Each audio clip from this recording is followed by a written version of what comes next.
ये सुना जा, का हुआ भैया? ये भैंसे बेचा जाता है। हाँ बेची थे वाली का। कितना दाम दुकान है? 50,000 है भैया। हे इधरिया वाली, हाँ कुछ कम ले लियो। अब हमार भाई सतना सुंदर ही मने का हम कम लई ली।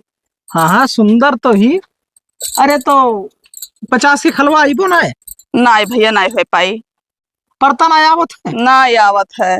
ओहो देखो मूड हिलावत ही, मरका ही हिलागत है हो। अरे हमार भैसे मर कहीं ना आई है भैया। अच्छा अब अनजान मने देखी तो उतना तो करबे करी। ये बताओ टीना उना नहीं छवाए हो? नाई छवाई भैया। ईटा फूट है, मैं लागत है भैंस तहार नादब चढ़ा थी। तू कैसे जानत हो? अब देख लो मने ईटा फूट है एकदम।